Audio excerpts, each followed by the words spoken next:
আসসালামু আলাইকুম everyone, welcome to কুস্টেন Riders.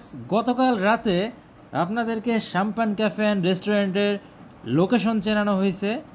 চলুন আজকে আপনাদের শাম্পান ক্যাফে অ্যান্ড রেস্টুরেন্টের ভিতরে রাতের যে ভিউটা ওটা আপনাদের মাঝে তুলে ধরি। পদ্মার ট্যাগ থেকেই ভিতরে শ্যাম্পান ক্যাফে অ্যান্ড রেস্টুরেন্ট, রাতের ভিউ জাস্ট ওয়াসাম ছিল। এখনও রেস্টুরেন্টের পুরোপুরি কাজ শেষ হয় নাই, সারা রাত কাজ চলতেছে, কারণ কালকে পহেলা বৈশাখ। সেই উপলক্ষে শ্যাম্পান ক্যাফে অ্যান্ড রেস্টুরেন্টে সারা রাত কাজ চলতেছে। সবাই এখানে যারা আছে অক্লান্ত পরিশ্রম করতেছে, তো আমরাও হাতে ফিতে অনেক কাজ করছি। যাই হোক, আপনারা কাল 14ই এপ্রিল পহেলা বৈশাখ উপলক্ষে সবাই চলে আসবেন।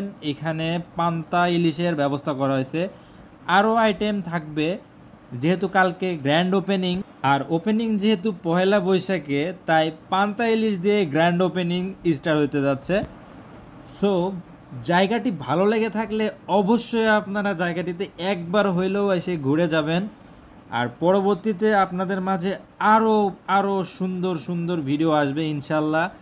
আর এই রেস্টুরেন্টে অনেক কিছু অ্যাড হবে, এখনও অনেক কিছু বাকি। চলুন আপনাদেরকে রেস্টুরেন্টের ওনার এবং রেস্টুরেন্টের ওনারের মুখ থেকে কিছু কথা শোনাই।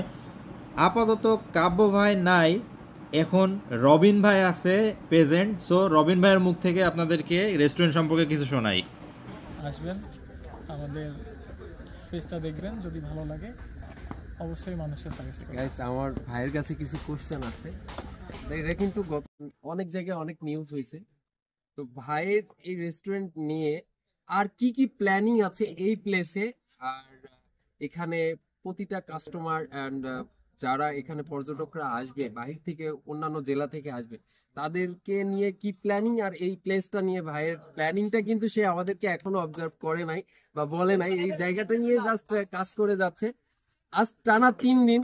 ভাই সকাল থেকে রাত 8টা পর্যন্ত কিন্তু সে কিন্তু এখানে স্টিল হার্ড ওয়ার্ক করতেছে।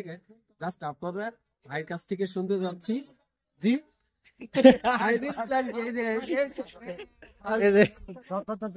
এখনো সে কাজ করতেছে, কারোর চেহারার দিকে আসলে তাকানো যাচ্ছে না সেই সকাল থেকে। আপনি জাস্ট খালি বলেন আপনার এখানে নেক্সট প্ল্যানিং, এত সুন্দর একটা প্লেস করার পরে।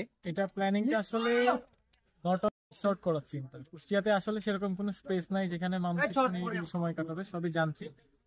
তো এই প্লেসটাকে মোটামুটি একটা মানুষের ফ্যামিলি টাইম স্পেন্ড করার জন্য করা হচ্ছে।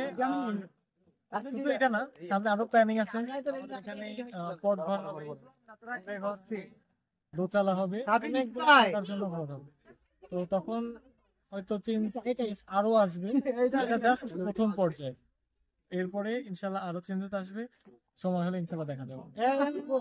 ভাইয়ের জন্য দোয়া করবেন এন্ড আপনারাও এখানে আসবেন, এসে কালকে কিন্তু ভিডিও চলবে তো কি মানে লাইভে আছে ভাই, লাইভে।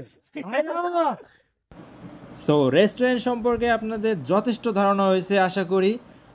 এরপরে অবশ্যই আরও ভিডিও পাবেন। সবাই আমার জন্য দোয়া করবেন, ভালো থাকবেন, আল্লাহ হাফেজ।